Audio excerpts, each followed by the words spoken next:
kami kembali. Yari. Selamat datang kembali lagi dengan Dio Brando. Kali ini Mimin akan membahas kelanjutan anime Tongkat Sihir dan Pedang Wistoria. Tentunya ini spoiler kan, tekan. Jadi sebelum Anda menyesal karena ini manga bukan anime, kalian bisa close video ini. Tapi jika Anda tak masalah dengan konten spoiler, lanjut gas, tonton aja juragan. Oh ya bre, buat yang pengen nonton animenya, kalian bisa pantau di Muse Indonesia.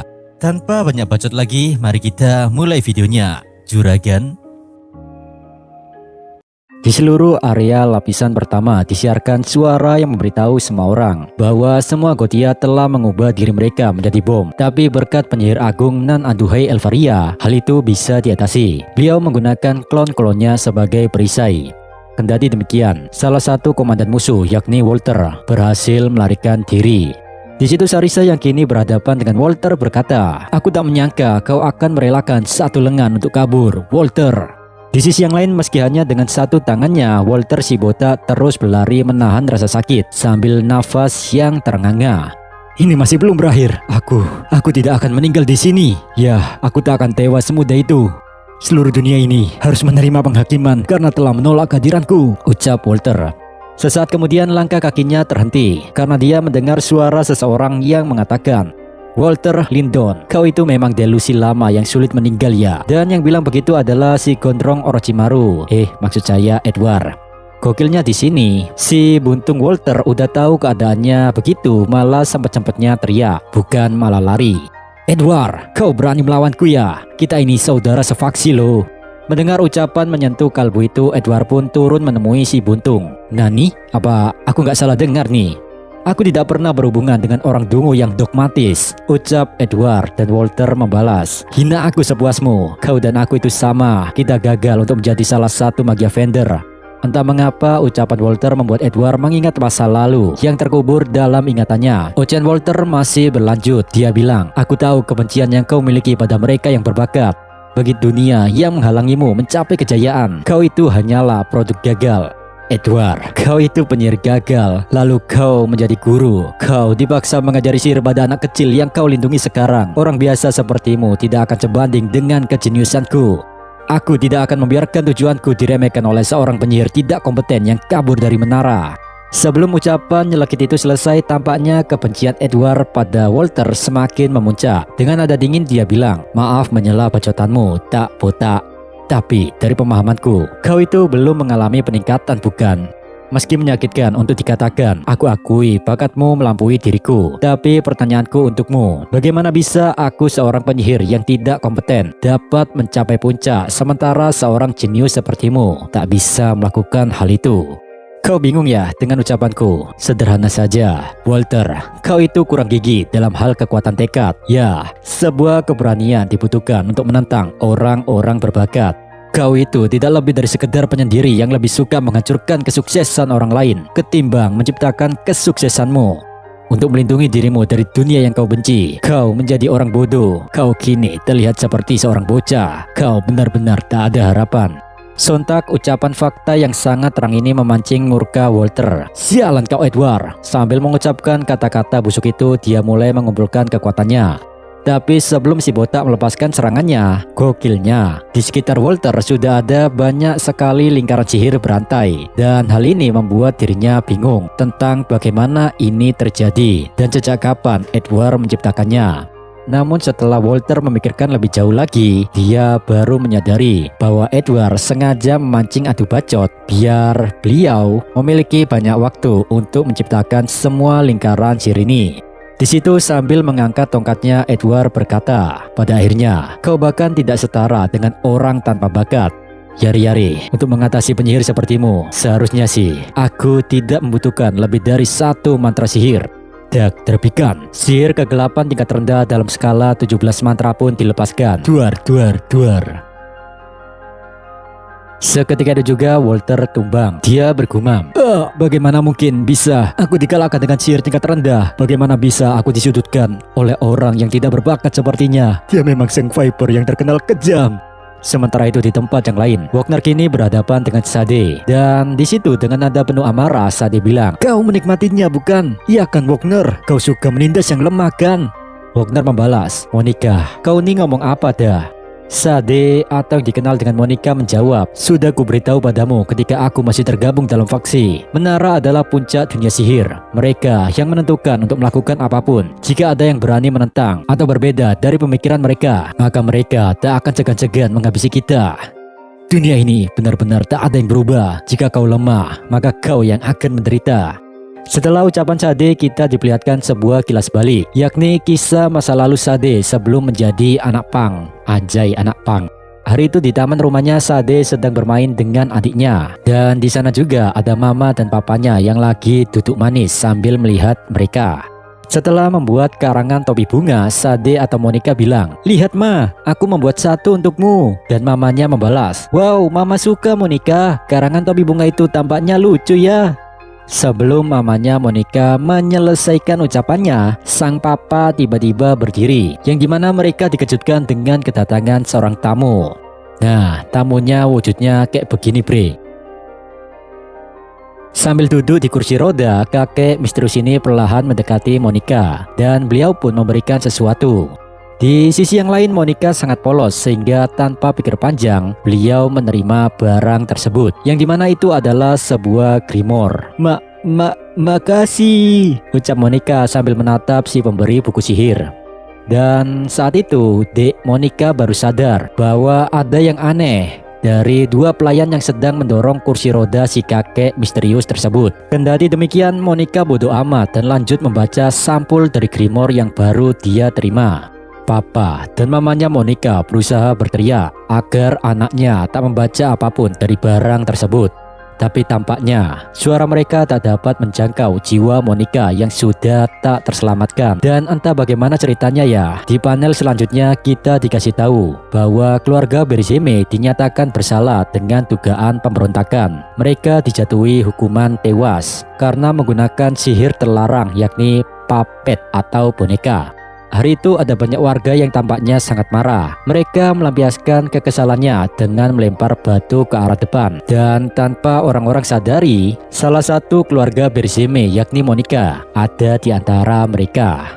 Papa, mama, adiknya, serta anggota keluarga Monica yang lain diginiin sampai tewas. Kalian bisa lihat sendiri ya bre, gak usah saya sebut hukuman apa itu. Biar apa? Ya biar gak tular kuning lah anjay.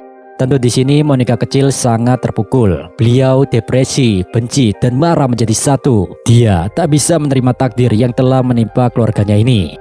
Karena kejadian tragis tersebut, Monica pun jadi anak pang. Anjay, anak pang. Pang gotik sih. Emang gak niat yang bikin nimanga. Lah gimana, masa lalu cuma segelas doang. Jadinya saya yang agak dungu nih, yang ada makin bingung. Yang jadi pertanyaan adalah, tuh kakek dari mana dapat grimoire-nya? Dan kenapa cuma Monica yang masih hidup? Buat kalian yang nangkep kisah masa lalu Sade atau Monica, atau kalau ada teori liar silakan tuangkan di kolom komentar. Oke lanjut. Di situ Sade bibirnya bergetar. Nada suaranya jadi melengking tinggi karena terlalu emosi. Dia bilang, "Wagner, kau tidak tahu kan rasanya dihukum karena memiliki sihir terkutuk yang dipaksakan padamu. Bayangkan gimana rasanya melihat seluruh keluargamu tewas di depan matamu. Kami telah menderita di bawah tongkat kalian. Jadi wajar saja kami yang lemah punya hak mengambil sesuatu dari yang kuat. Katakan padaku Wagner, apa kau menikmatinya?"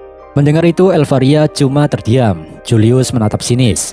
Eliza sepertinya udah gak tahan sih. Sedangkan Wagner, dia kayaknya memahami apa yang dirasakan Sade. Oleh karena itu dia mencoba bilang, "Monica, aku..."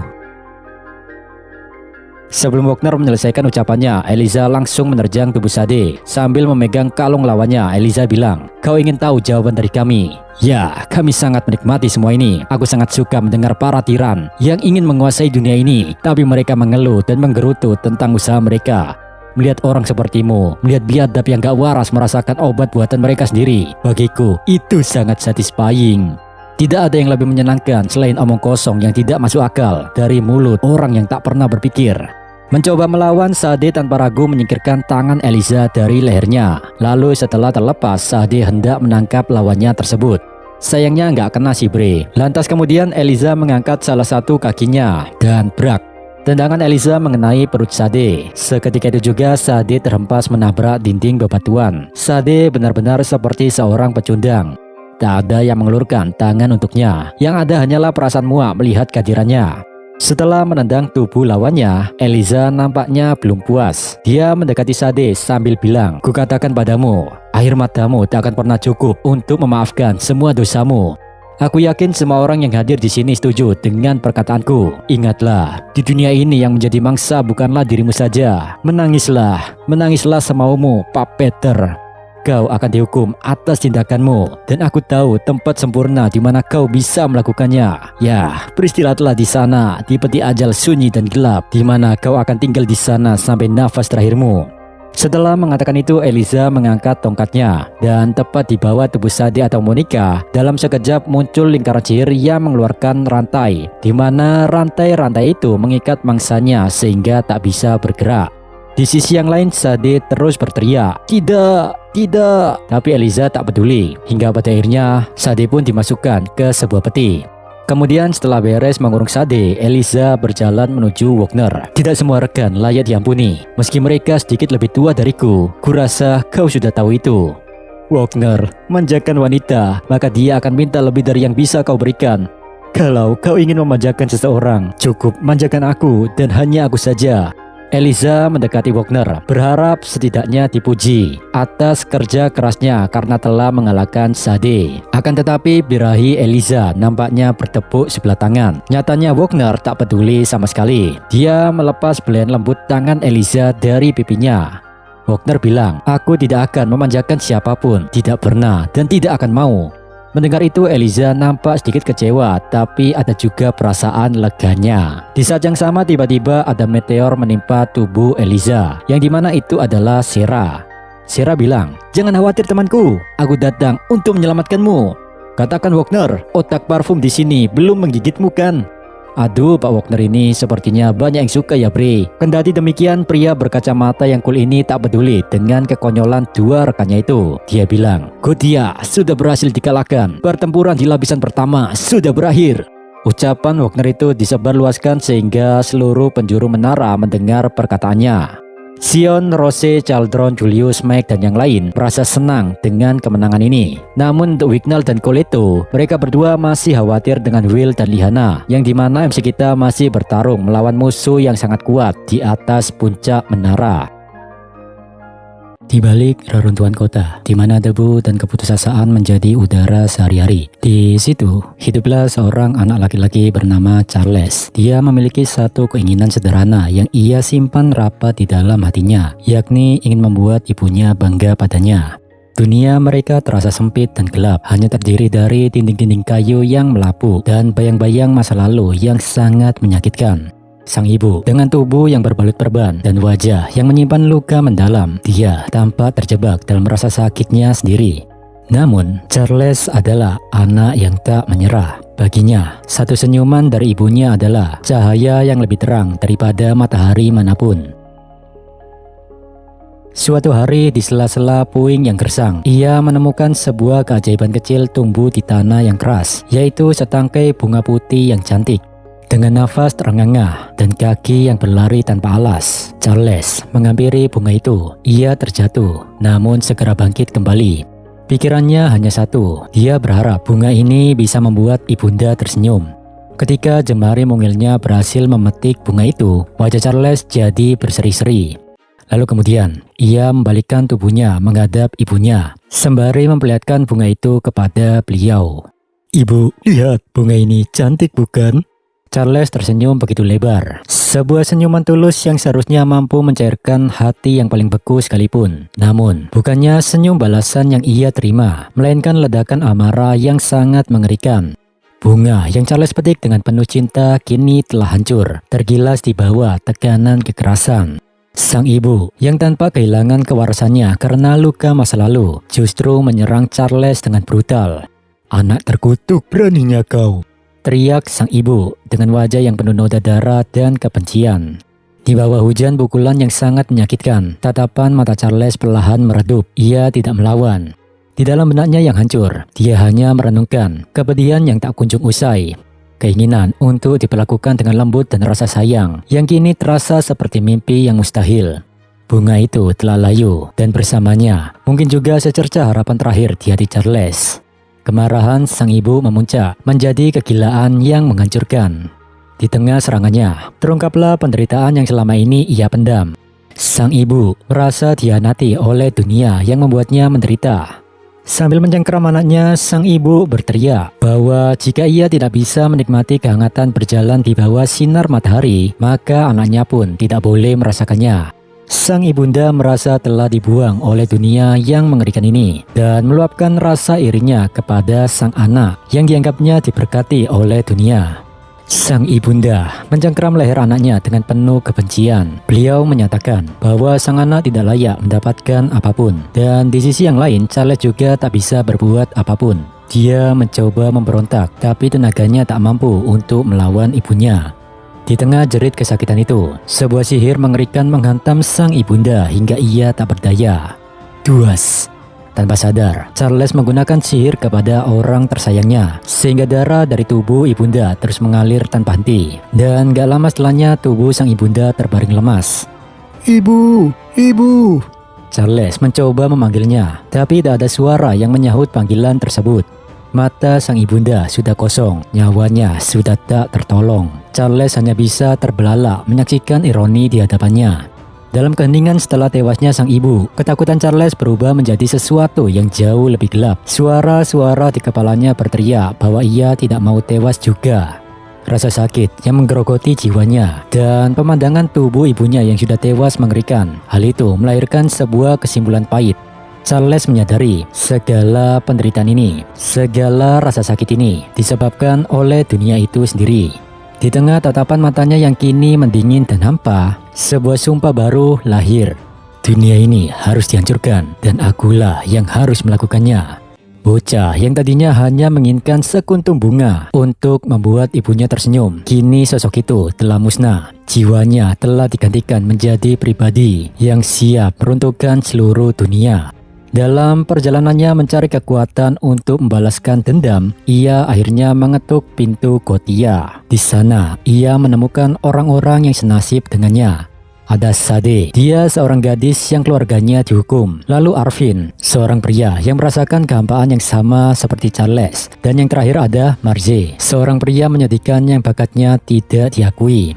Mereka semua dari lapisan terbawah masyarakat dan mereka bersatu sebagai satu kesatuan dengan tujuan suci namun mengerikan, yakni membuka langit palsu dan menyerahkan alam yang penuh kecacatan ini untuk melahirkan kembali sebuah dunia kebenaran.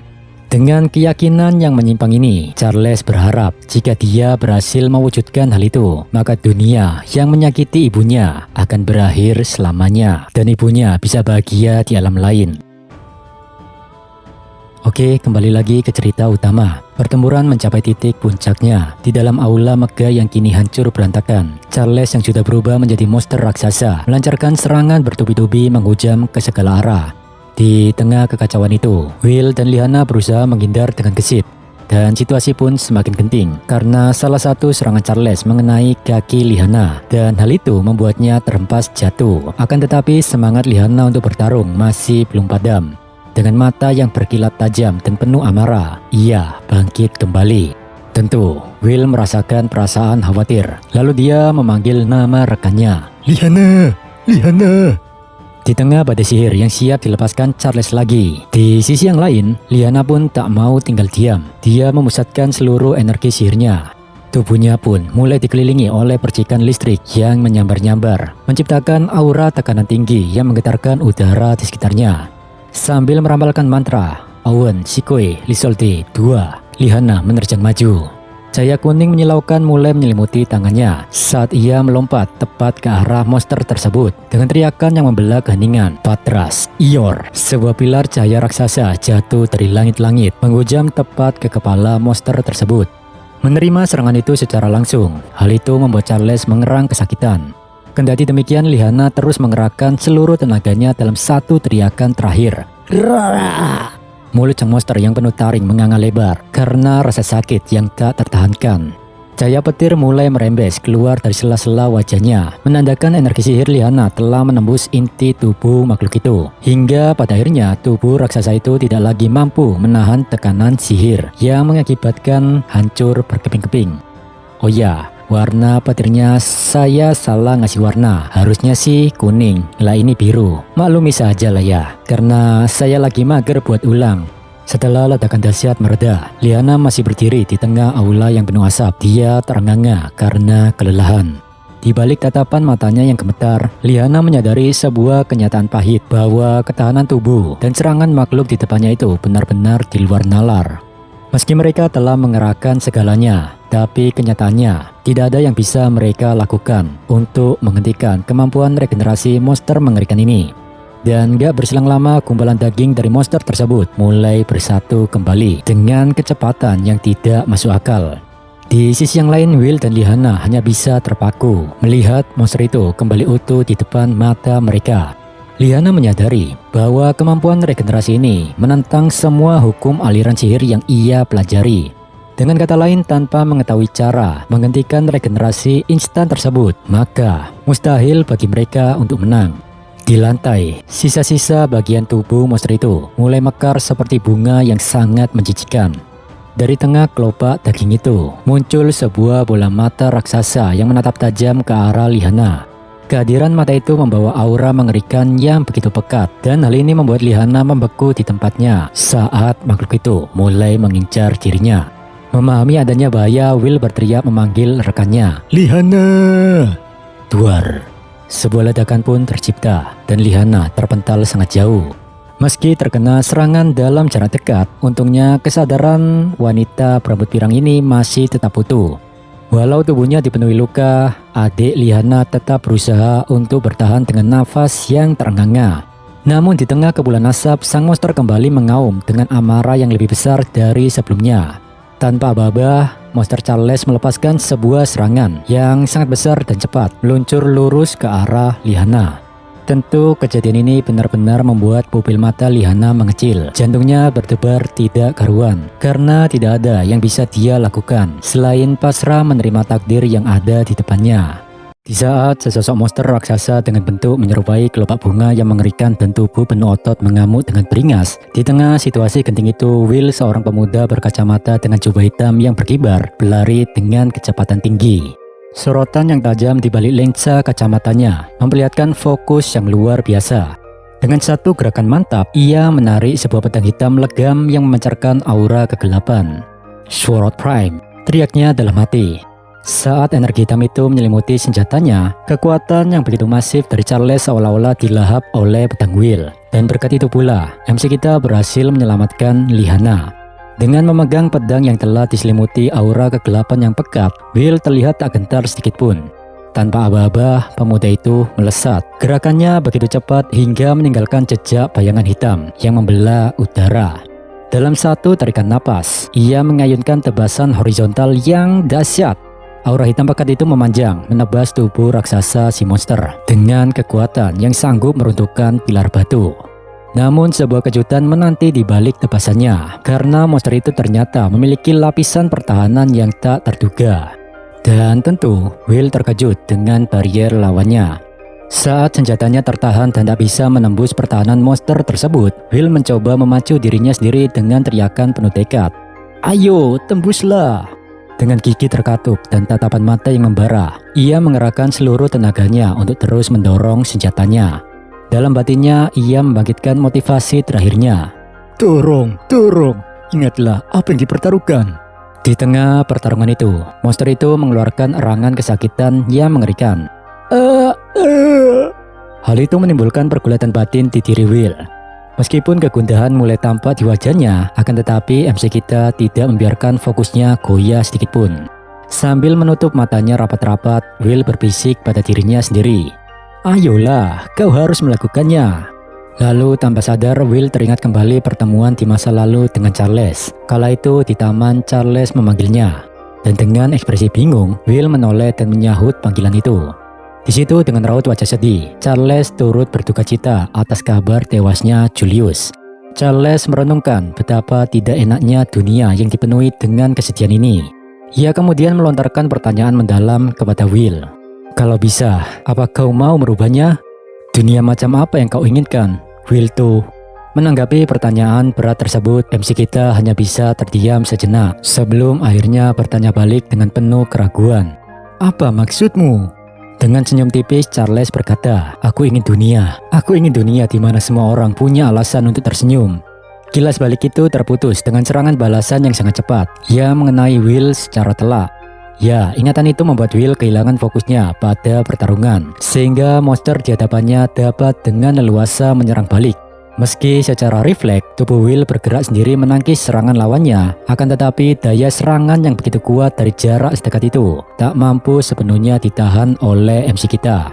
Alhasil, tali kacamatanya pun putus, bahkan Will sampai terhempas ke bawah. Dalam kondisi terluka parah, Will berteriak memanggil nama Charles berkali-kali, memohon agar ia mengatakan sesuatu. Dari dalam tubuh monster itu terpampang jelas wajah Charles. Dalam rintian ironi yang menyayat hati, Charles mengatakan kalau dia menemukan kebenaran, maka ibunya pasti mengakui keberadaannya. Tapi Charles tak menyangka kalau kebenaran tersebut justru hal yang sangat menakutkan. Dia merasa jijik kenapa dirinya bisa menjadi bagian dari monster ini. Charles bertanya-tanya apakah ia telah melakukan kesalahan. Dia memohon kepada ibunya untuk menyelamatkannya karena dia sudah nggak tahan terhadap rasa sakit yang sedang ia rasakan sekarang. Charles mencoba memberontak dan hal itu membuat tubuh monster tersebut meledak. Dalam semburan cairan gelap, Charles meneriakkan kata, "Seseorang, siapapun, tolong aku."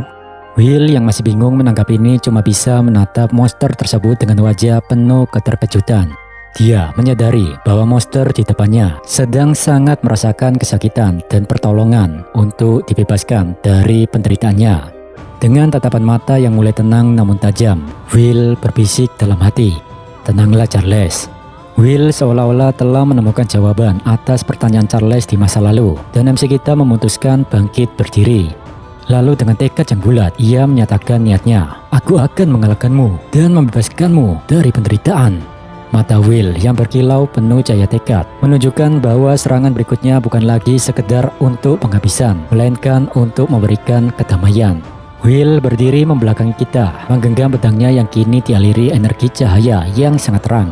Frame Pathos.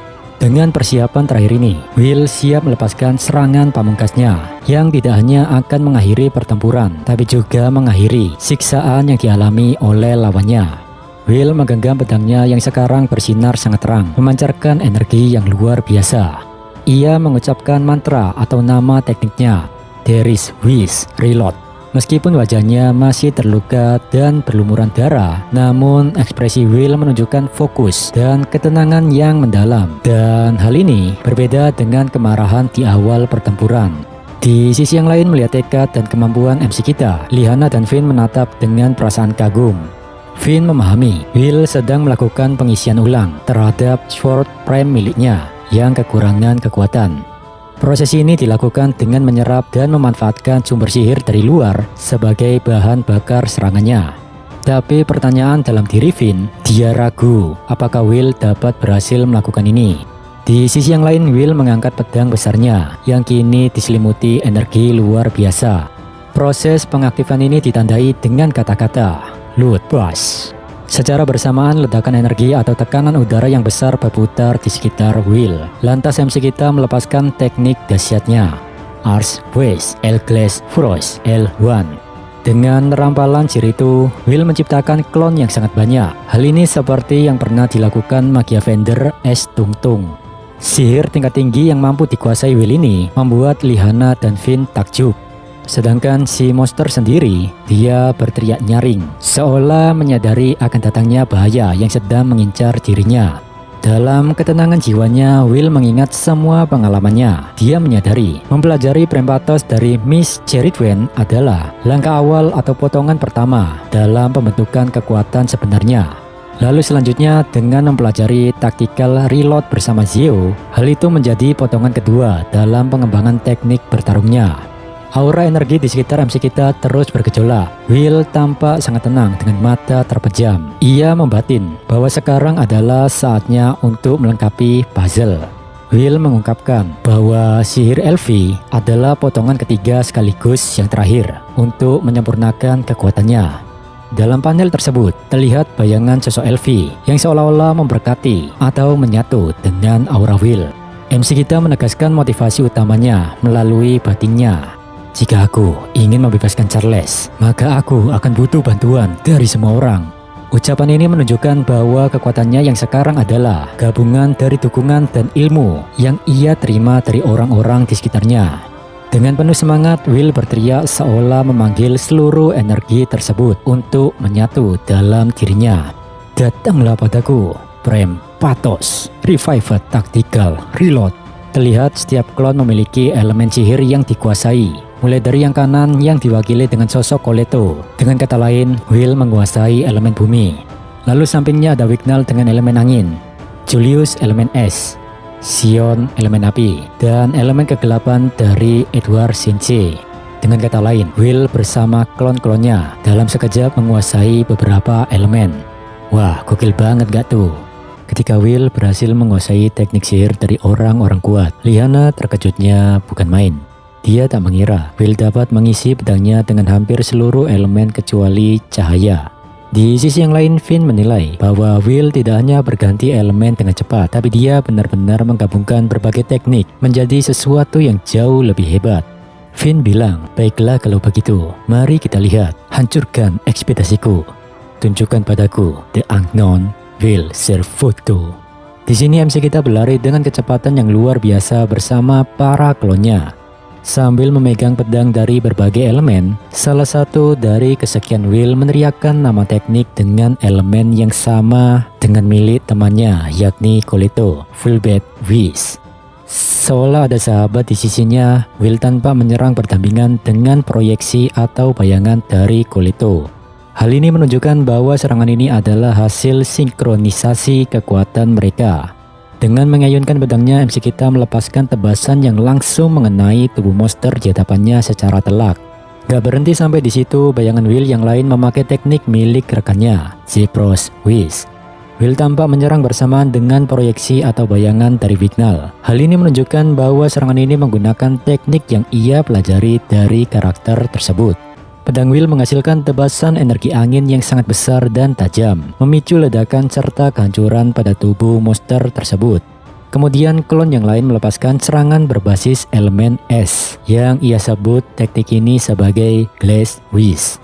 Bersamaan proyeksi karakter Julius di sampingnya, Will memanifestasikan beberapa proyektil atau bongkahan es tajam yang meluncur dengan kecepatan tinggi menuju monster tersebut.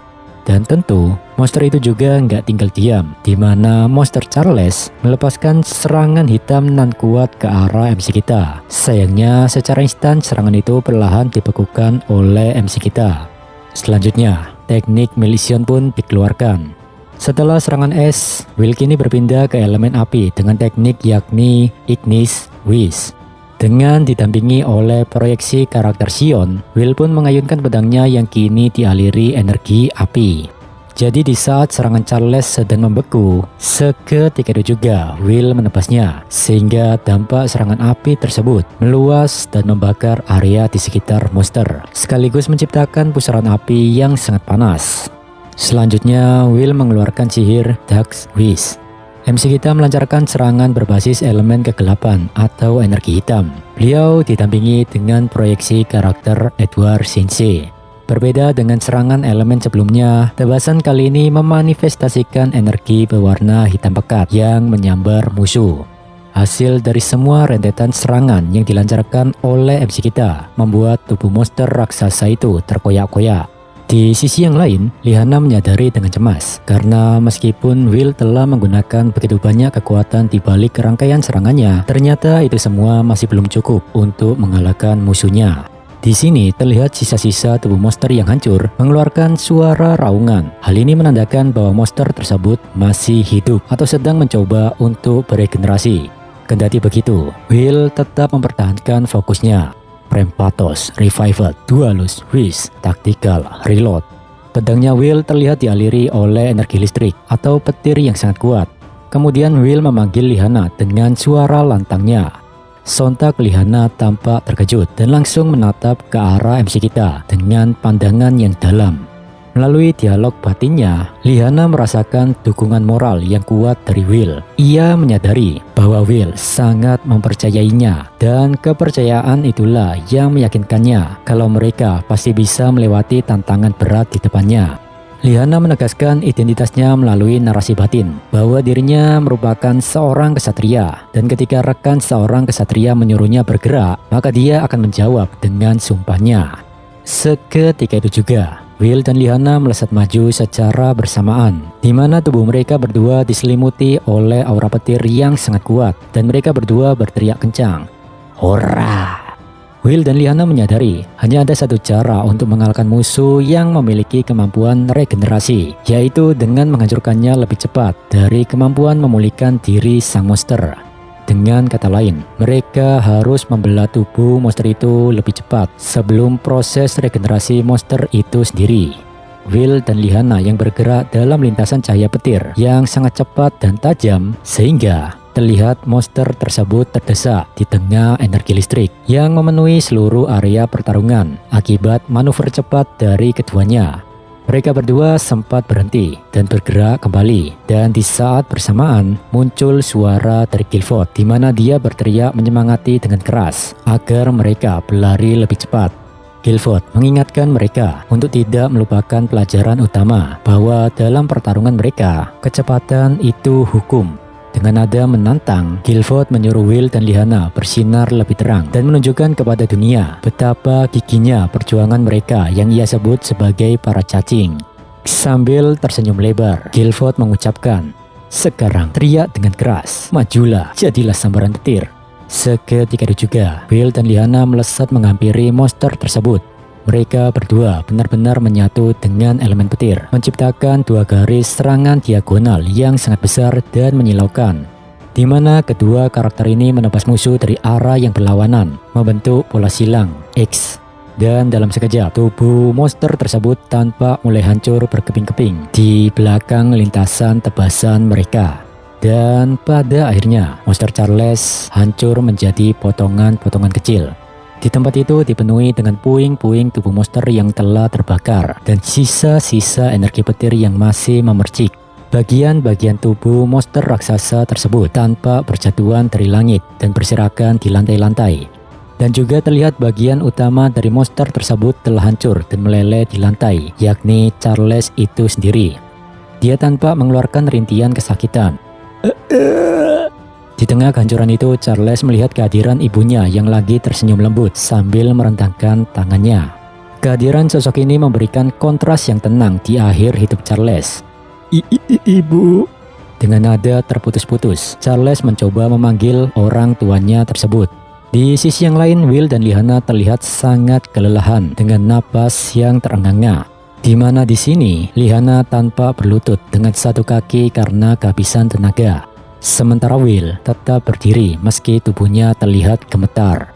Keduanya penuh dengan luka, memar, dan noda darah di wajah serta pakaian mereka. Hal ini menunjukkan betapa beratnya beban fisik yang mereka tanggung.